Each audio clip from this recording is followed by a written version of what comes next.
Well, the Summer Struggle Tour has officially ended as Jingu Stadium has now concluded as I come to you now 1:09 p.m. Eastern Standard Time this fine Saturday afternoon, August the 29th. Good night, good evening, good afternoon, good morning, everybody. Konnichiwa to you all. My name's Noah Foster, and I'm just a simple man, and I'm just here to bring you once again another simple take as we finally have concluded this tour, and Jingu Stadium brought a ton of change, fireworks galore, and great action. The show felt really fast, honestly, and I loved the atmosphere. With that, let's go ahead and get started. Shout out to Milano and apparently Chris Charlton. Who am I add? Chris Charlton and Kevin Kelly. Remote live commentary. It worked beautifully. It was great to hear both of them. I believe Moto and Miki was working with Milano Collection AT. I apologize, I don't know the other person's name on the Japanese commentary side, but I listened to live English commentary today. Chris Charlton put out a lengthy statement about how he was worried that this remote thing wouldn't work, but it's a testament to how great of an effort was put in to everyone involved that felt comfortable and fun. And the little buzz was part of the best job. Thanks to Kevin as ever at 4 a.m. The team and you, believe it or not, it's not as simple as hopping on a phone while watching TV. A tremendous amount of effort went into this. You demanded it. We made it work. Want to thank you all. Keep making it better. Like Naito said, longest of tunnels, brightest of lights. God admire Chris Charlton and Kevin Kelly's dedication and NJPW's dedication to make it as good as possible for the fans in the safest of ways. As of course, everybody was social distance on the field, in the bleachers, wearing a mask, only speaking through clapping, which really made the Jingo Stadium very quiet at times, and really relied on that NJPW cheer app for audible boos and cheers. I don't know if a Constantine Ray button was added yet, but it all really worked out and felt organic and not over the top. Maybe the boos felt a little repetitive when they were back to back to back during a certain point. We'll talk about that later. With that being said, we talked about the aesthetics, we talked about the atmosphere. Let's go ahead and talk about the action. Our opening match was the Heel Master versus the Grandmaster, as Master Wato took on Yoshinobu Kawamura with Hiroyoshi Tensei in Master Wato's corner. Fast and furious start as Master Wato just wanted to kick Kawamura's ass, and for the most part, he really tried and keep control of the Heel Master. But the Heel Master, being a 23-year veteran, while Master Wato is just really beginning in his 4-year career, where he wasn't even Master Wato for his full 4 years right now in professional wrestling. In the end, I thought Master Wato had him after pulling off a ridiculous side hip toss, crucifix type power slam pinning combination. Came this close to a nice near fall. Yoshinobu Kawamura, he almost went to the bottle, but that got denied with a beautiful roundhouse kick. Again, Master Wato is quite a striker, and the bottle was then in possession of Hiroyoshi Tensei. It did not come and play in the finish, and out of nowhere, just basic wrestling veteran ingenuity. He got the win. Yoshinobu Kawamura picked up the win over Master Wato with a simple counter roll-up to a power move. 1, 2, 3. A short and fast opener that really shows how far the Master Wato really wants to bring to New Japan Pro Wrestling, but it also shows you do not underestimate Yoshinobu Kawamura. There's a reason why he's one of the best junior heavyweights of all time and a 23-year veteran of the game, still going today. Sure, he has that demeanor where he just wants to drink. It seems like he really doesn't care. But when it comes down to it, dude can get a win, and he'll teach you a lesson. Master Wato, I hope you learn something from this. Don't underestimate Suzuki-gun, and don't underestimate Yoshinobu Kawamura. It makes me wonder what's next for both these men. Could they both be in the G1 Climax? We'll talk more about that later and proposed thoughts too. But I thought it was a really fun opener. With that being said, we then move into our second match, which is actually KLPW 2020 to crown the preliminary KLPW 2020 champion as Red Mecha, Kazuchika Okada, Toyano, El Desperado, and Sonata. They duked it out in a fast, furious, multiple exchange for exchange, fatal four-way match. Something very rare that you see in New Japan Pro Wrestling. Anyway, this match was pretty fun back and forth. I like the fact that it looked like Yano and Okada were kind of working temporarily for most of this. Of course, Yano being the most vocal. And at one point, literally it looked like Yano was going to go for a dive. Really? Toward Yano with a tope suicida? And that'll be the day. As Okada was holding an opposition in place, but the other opposition grabbed Yano's leg. A lot of this match, though, was actually Okada and Sonata, the rivals of last year, especially after Sonata locked Yano in a Paradise Lock and he was just trapped over there in the corner for the longest time. That was freaking funny. El Desperado came in here with a plan, trying to pick and choose his spots. Got a couple of good moments in, but most of this match was controlled by the Rainmaker Okada. That wasn't until Sonata locked in the skull end, but it was broken up by El Desperado. Eventually, El Desperado and Okada, they were getting into it with each other until a ridiculous drop kick by Okada, his ace in the hole, it seems, to put the match in his favor. Drop kick El Desperado so hard, he went literally into Toru Yano as El Desperado ran out of the ring. Toru Yano finally free from the Paradise Lock. Again, that was freaking funny. I will also give Okada credit since this was his idea, but you wouldn't think that he was necessarily going to be your first winner. It brought a lot of interesting surprises with some of these matches that we got to choose stipulations for, and it really kind of broke the norm you usually see in New Japan Pro Wrestling, and I've enjoyed it. I've enjoyed this exploration in expanding the idea of what you could see in New Japan Pro Wrestling and how much it really is dedicated to giving the fans what they want and appreciating the fans' opinions. In the end, though, I think my stream went out for a second because Toru Yano pinned Okada to win KOPW 2020 preliminary. And currently he is defending the trophy and he is the champion. What? Toru Yano. Think about this. Let me just repeat this for you. Toru Yano rolled up Kazuchika Okada.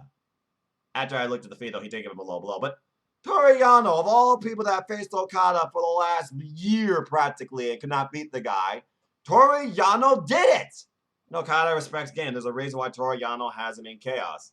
But yes, congratulations to Toru Yano. He won KOPW 2020. I'm a little annoyed that I was wrong. I thought Sonata deserved it. Hopefully Sonata will challenge him for it because it wasn't involved in the decision. But anyway, yeah.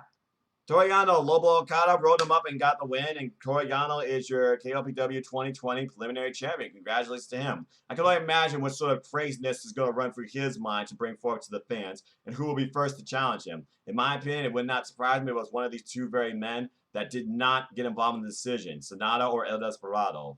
We'll have to wait and see. But Toru Yano, watch your back, son. That's all I gotta say. Really fun, fatal four-way match. I feel bad for Sonata, but it is what it is. Moving on from there, we go into probably my favorite match of the night because when it comes to the Never Openweight title, it is just a sheer physical test of your body's will and your overall strength. As Rampage Dragon, Shingo Takagi, one of the longer reigning IWGP Never Openweight champions in a single reign with a number of defenses, he decided to take on the King, Minoru Suzuki. Asaninare! And this match was everything I expected and a hell of a fun time for Minoru Suzuki and a physical brawl. Both these men just willing into each other, forearm smashes, lariats, big boots, counter for counter offense. Not one move seemed soft. Not one submission hold was used. And literally these two men were willing into each other, but Shingo Takagi, he learned what it meant to be in the ring with the king of professional wrestling, the real king, Minoru Suzuki. As Minoru Suzuki just unleashed hell on him and smiled and laughed the whole time. As literally he pulled off the blizzard of Fury offense, a headbutt, not just the front of the head, but the back of the freaking head. Multiple snap around sleeper holds, Dragon Sleeper, nearly took Shingo Takagi out the first time, but Shingo did get his arm lifted the third time. Shingo Takagi, though, brought the fight, trying to go for sliding lariat, eventually hitting Pumping Bomber. Near fall, not enough.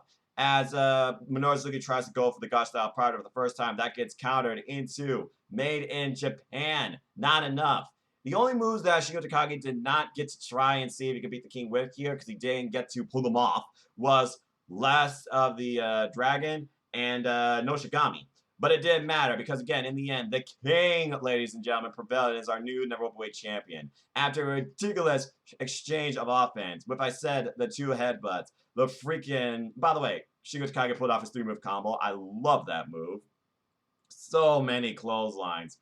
But a ridiculous big boot, freaking PK, and literally... When the King laughs, you know you're in trouble. The King was mostly laughing and smiling this whole time. And even outside, you just feel those forearm smashes. My God. God-style pile driver falling a sleeper. The second God-style pile driver that successfully hit. And Nobody kicks out of that. Ladies and gentlemen, 1, 2, 3. The king once again reigns supreme. Now as your never openweight champion. Holy hell, what a physical war. Shingo Takagi, you have to become stronger. I don't think you're weak, but I'm sure Minoru Suzuki is going to call you out based on your effort today. Now, the question is, did Shingo Takagi actually hurt the king at all with any of his strikes versus Yuji Nagata? Will Minoru Suzuki show the same disrespect to Shingo Takagi that he did to Yuji Nagata? And who will dare step up and face the king for the never openweight title? Only time will tell. Something tell me, though, with Shingo Takagi and how much he actually values that title, called it his treasure, he's not going to take this one just sitting down and just resting his morals. He's going to do whatever he can to come back after that freaking title. But good lord, Minoru Suzuki just laughing maniacally. We see the blizzard, which he hasn't done in a long time. Literally forces Shingo Takagi to stay up, keep fighting. But the man just couldn't do it anymore. Especially after the freaking headbutt that I think juggled his brain. Not once, but twice. 3 times considered, 2 times to the front, but 1 to the back of the head. Jesus, no one does that. And yeah, dropkick, rear naked choke, and the Gustave pile driver was all she wrote. In an incredible match. Oh god, I love this title. And I'm already thinking about the first person that could possibly face him for it. Just saying. Anyway, as this match concluded, and Shingo Takagi has nothing to be disappointed in. Please let Tomohiro Ishii challenge him. That's all I gotta say. I feel like the King could have legitimately murdered Shingo Takagi and would have smiled all the way to wherever they would have took him off to, even exile, because literally Minoru Suzuki, this is the most happy and fun I've seen him have in a legitimate long time. And it got him gold. Simple as that. Anyway, we go into a clean and disinfectant break, and when we come back, we then find the junior heavyweights taking center stage as the IWGP Junior Heavyweight Championship was on the line.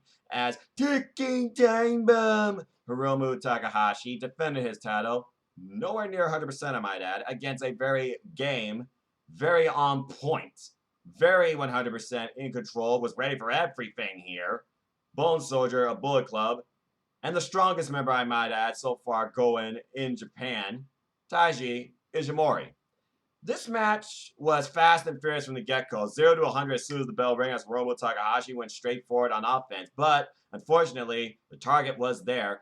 And literally, Ishimori, he capitalized practically the entire match. This match was like 95% Ishimori, as Hiromu just could not pull anything because his arm was practically dead, hindered. His left shoulder was done. It didn't help that it was blasted into the ring apron, planted. It didn't help that it was constantly kicked and focused on with yes locks. And it definitely didn't help when it went into the ring post as well. But of course, Hiromu showing his heart, showing he refuses to relent, takes the tape off, literally shows he can fight, tries to pull up a sunset bomb. That gets countered because Ishimori targets the shoulders. Ridiculous poison Ronda spot.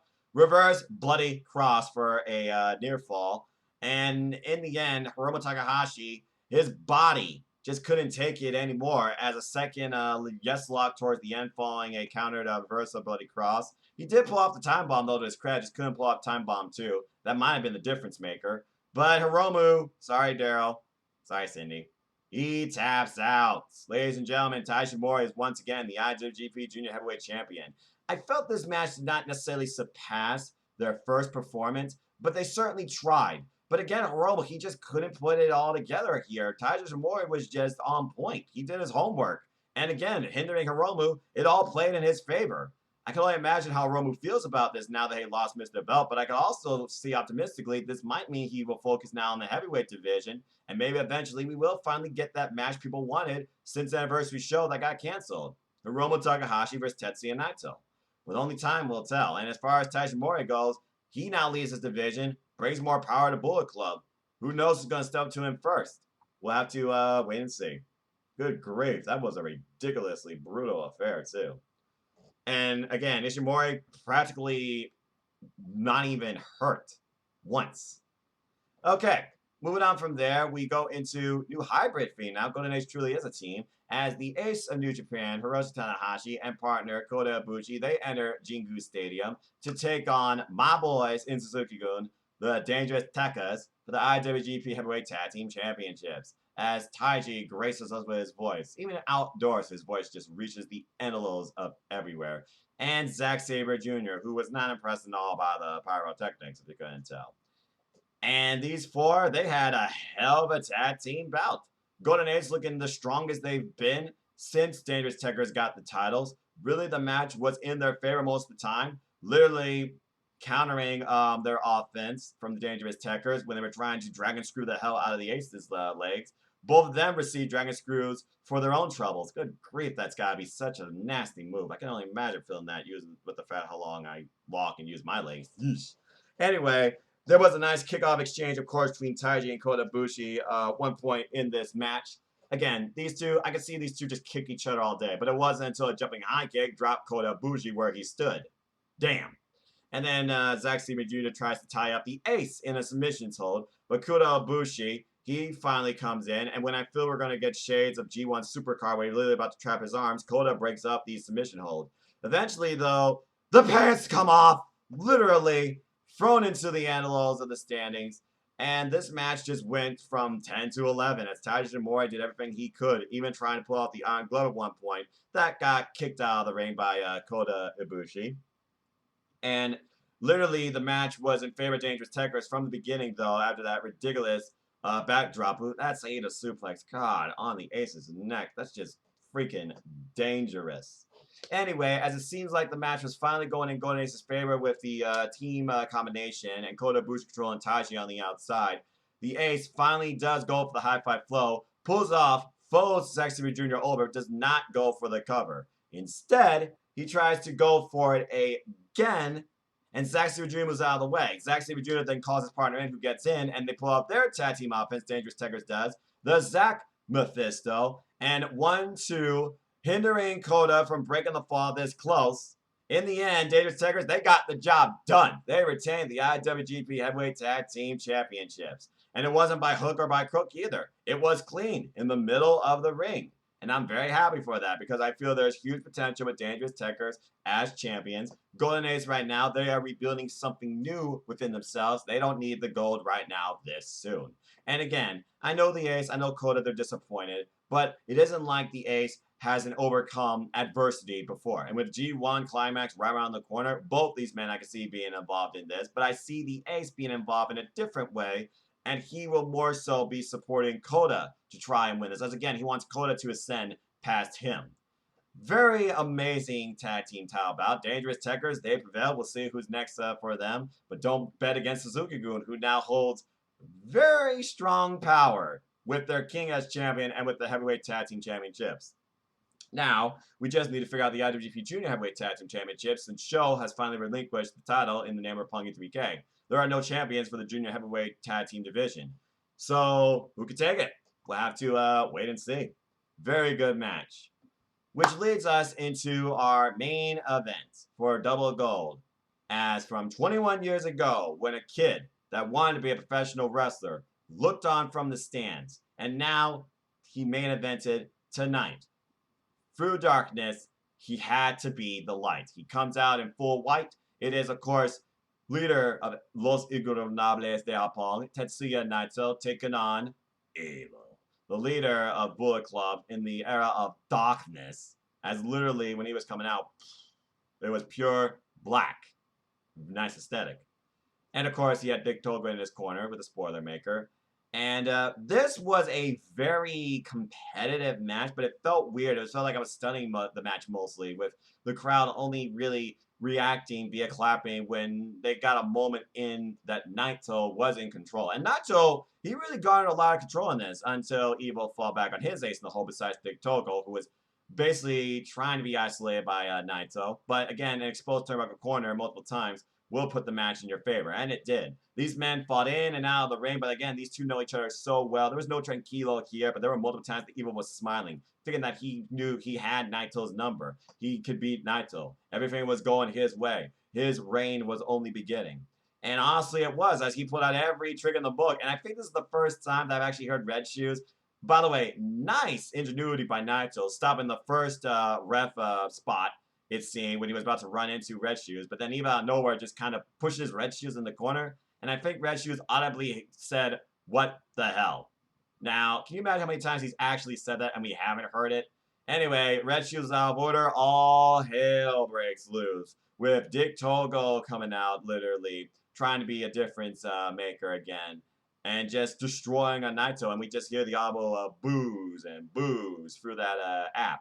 But then LIJ seen freaking enough. This is it, folks. It's LIJ vs. Bullet Club. We're going to stop this nonsense. That's Bushi. I caught it. Bushi, he finally comes out and tries to garner control for Naito. And again, Naito does not ask for LIJ to do this. LIJ did this under their own whim because they've had enough of BC's shit. It's as simple as that. And literally, Bushi comes out, but then Gato comes out and controls Bushi. Wow, didn't see that coming. And then following this, it's once again Evil in control. The numbers are outplayed here. And then of all people to come out and even things up, a person that really doesn't show you a lot of emotion, like visibly, Sonata.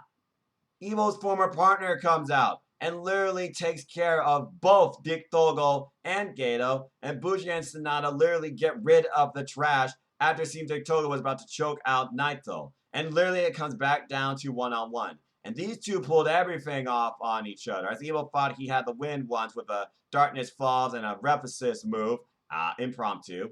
But in the end, Naito, he would not relent. He would not stop. He would not let Dominion define his 2020. This was a ridiculous match. And by the way, Evil, he did, of course, swing for the fences. And in the end, Naito, he countered Evil when it looked like he was going to go for everything as Evil. And with one destino, ladies and gentlemen, the era of darkness is over.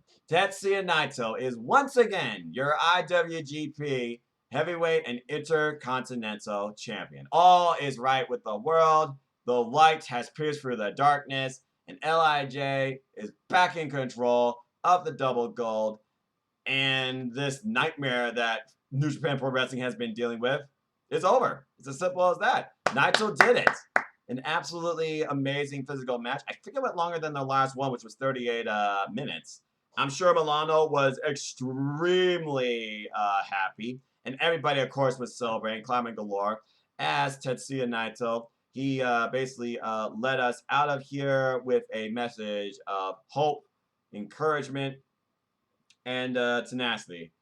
And basically, after the LIJ roll call, we literally got Bushi, Sonata, Hiromu, Takagi, and Naito.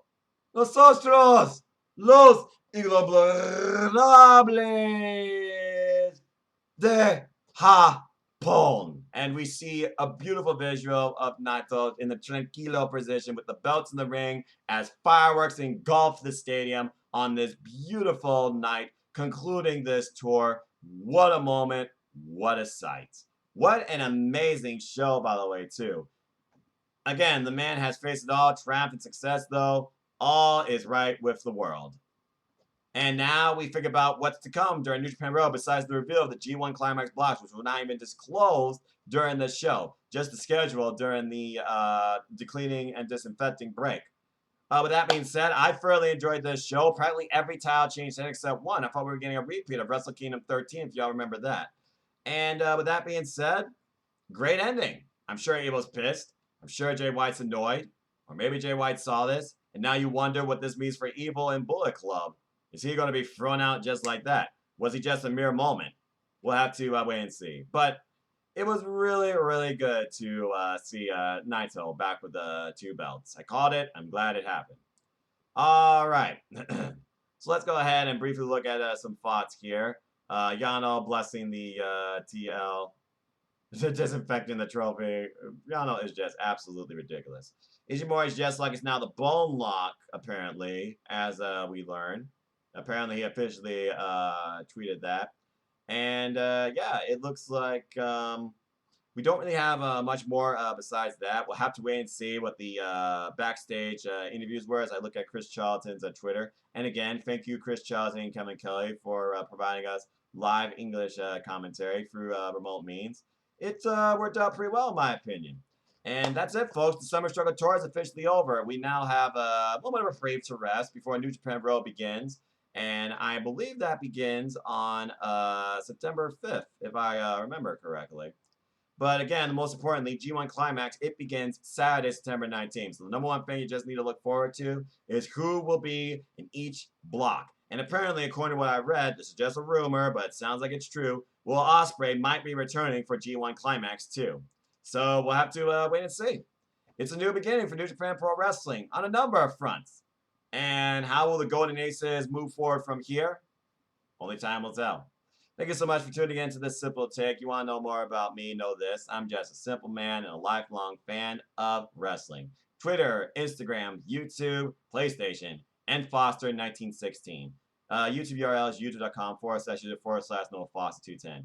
You want to know what I'm about? It's down in the description down below. Next content coming up will be a nice, fun episode of AEW Spark. I'm glad to be doing that again. And I feel good mentally and physically as well because it's been a hectic week here, let me tell you, with work in college. But until next time, as always, support wrestling, support pro wrestling because that's the heart of it, folks. Support my friends, support No DQ, Wrestler Joy, Voices of Pro Wrestling, Team All Elite, Pro Wrestling Discussions, Jeff Meacham Network, Greg Cherrybrand, my good friend Big G, subscribe to his YouTube channel, and of course, my good friend, the indie darling, Cindy G. Please follow her podcast, Into Stratosphere. Collaboration with the Bullet Cast as well. I'm sure she's going to give her thoughts on this show and so much more too. And as always, I'd like to close. Support your wrestling outlets, big and small. Let's keep growing. It's incredible, diverse, unique, elite, authentic, unscripted, unrestricted. Wrestling community together. Simple as that. With that being said, thank you so much for tuning in. Please like, share, subscribe, comment, tell a friend. Hit the bell and know video goes on this channel. Hit the subscribe button. And until next time, as always, take care, enjoy life. Tomorrow's never guaranteed. Trust your families. Enjoy wrestling. Be happy, be inspired, be encouraged, especially by Naito's message and what you saw from NJPW, and honestly from those around you. Surround yourself with positive reinforcement. We will triumph over all that comes our way. You just got to keep persevering and keep moving forward. It feels like Naito's going to be definitely a fighting champion. But until next time, I'm done here, as it's 1:36 p.m. Eastern Standard Time, Saturday, August 29th. So with that being said, I just hope you all enjoy your day and have a safe and blessed one. Gokigenyo. Sayonara.